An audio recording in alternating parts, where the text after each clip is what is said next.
So today I'm going to be doing my presentation on the parentification of children in early childhood, including the effects during childhood, long-term effects, why it happens, and how to heal from it. I have two articles, the first one being The Parentified Child in Adulthood, and this one is majority um, discussing what happens during it. This one isn't really about how it affects the future or how to heal from it. It kind of just explains it. And I needed to find a second one because if you're going to talk about something that heavily affects someone in childhood, especially in a negative way, I think it's very important to discuss how you can heal from it. Um, and this one also goes a little bit more in depth with perspectives of people who experience this in childhood. This is something that is very important to me and close to home because I experienced it myself and had a pretty rough childhood as far as my mom goes. And I'm going to be able to relate a lot to some of this. So I might add in a couple of little anecdotes from myself. So, first, what is parentification? It is a form of abuse where parents look to their children to provide them an inappropriate level of support through role reversals.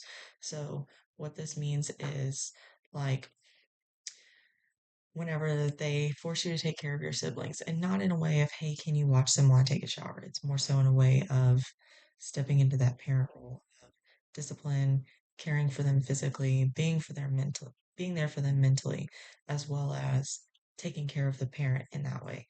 So a lot of times my mom would kind of force me to be her friend and confidant and give her advice in situations when I had no idea what was going on. I just knew that I had to take care of my mom.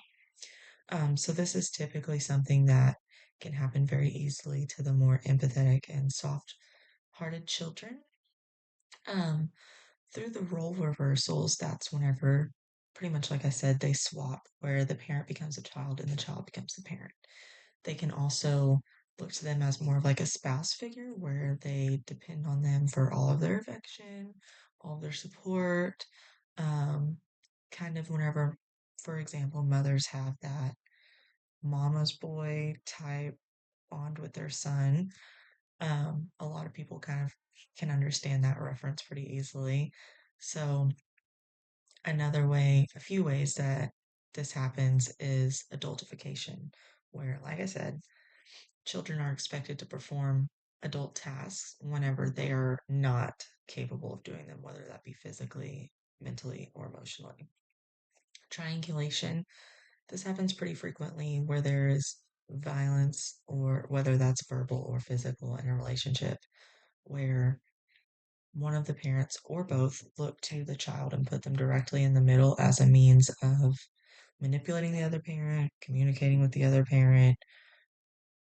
Kind of an example of that would be two co parents, and every time that the child visits, they are expected to say, Mom said this. And then they come back home, and the mom interrogates the child and says, well, what did they say? Well, dad said this about you. And it kind of is just a ping pong effect to where the child is placed in the middle. There is overt and covert abuse. Overt can be things that are sexual, physical, hitting your child. Those are very obvious ways. Covert is through psychological means. So, manipulation, shaming, and guilt whenever the child doesn't do exactly what you want, and the withdrawal of love, as well as verbal abuse. So, oftentimes with children, um, if they don't do exactly as their parent wants, they will be shamed and guilted into, well, you're all I have, my only child, I have a horrible life, manipulation in that way, but then they also will withdraw their love if their expectations are not being met fully. Verbal abuse is something that is very common, something that I experienced highly throughout the majority of my childhood before things got more physical. It is where they overtly put their child down constantly in order to boost themselves up. Um, it kind of also establishes more of that victim and abuser relationship to where you learn to be quiet and put yourself last in order to prevent bad things from happening. So, why does this happen?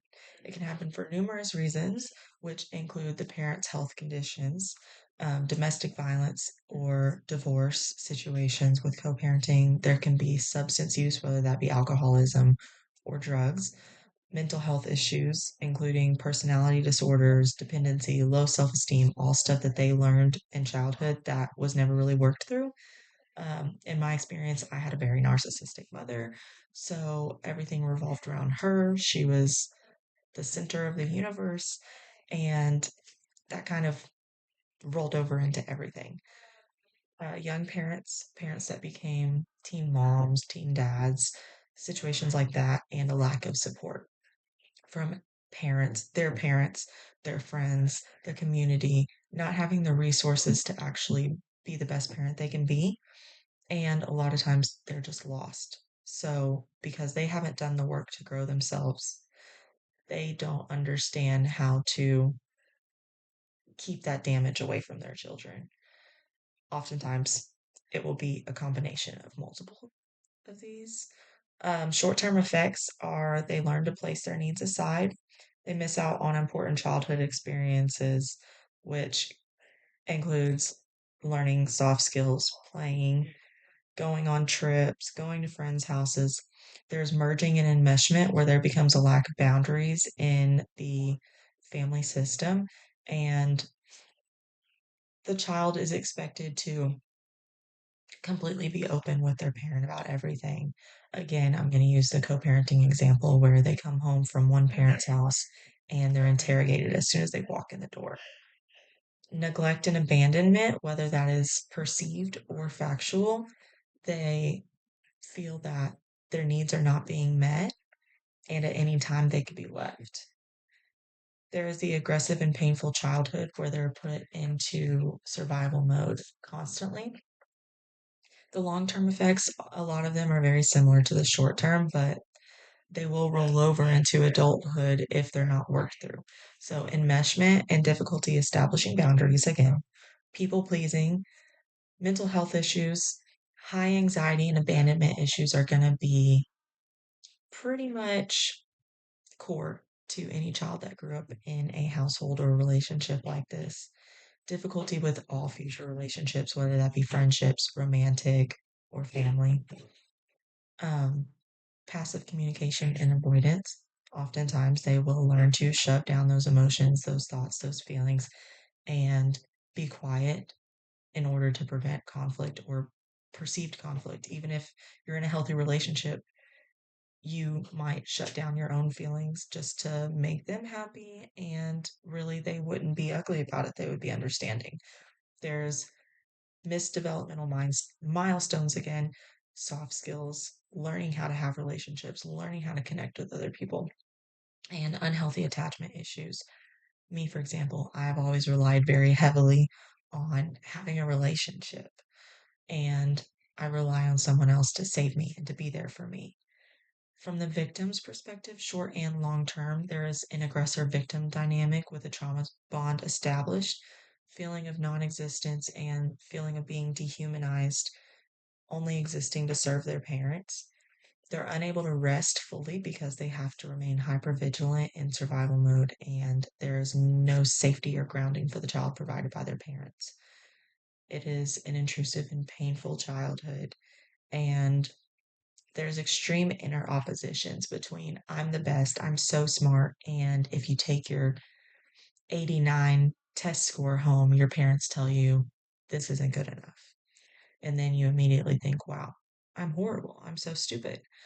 There's the positive sense where you are looked to as a good example, a beacon of light, and someone that can be relied upon that can oftentimes make victims feel good, as hard as the situation may be. Coping, children typically cope by balancing the needs of themselves with their parents. And the only way that they can really do this at such a young age is through dissociation, which is the disconnection from the self and the outside world, and splitting, which is when you view everything in extremes. It's either black or white, good or bad. They're on their own. They have to be their own parents mentally, physically, emotionally. And once they get a little bit older, they look to anger and rebellion as a way of separating themselves from their parents because they never really learned a healthy way to do that.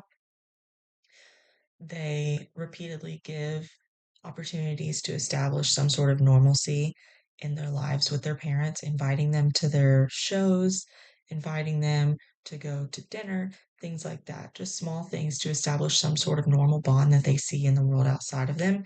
And they're typically disappointed in those situations. They also look to outside support, such as teachers, grandparents, friends, therapists, hopefully, if they're able to see one. Ways to heal from this? Well, the best way is through therapy, whether you try to do that yourself through books and online work, or if you get a certified therapist that knows what to do in these situations and knows how to help you explore your childhood traumas. So you're going to have to explore your childhood in every facet from self esteem to how you felt in the moment. You're going to have to learn boundaries, process and feel all of your emotions from your childhood. A lot of times, this means every single traumatic event you're going to have to go through and actually live through and feel that where you didn't get to as a kid. You're going to learn how to distance yourself from your parents or whichever caregiver gave you this level of trauma as a child, whether it be your mom, dad, both, grandparents that raised you, anything close to that. Whatever person gave you this experience is what you're going to need to establish distance or no contact from. And you have to learn how to build healthy relationships. You have to learn how to trust people and how to trust yourself, most importantly. I went over my time. I could totally finish talking about this all day long, but I hope that I've answered the questions.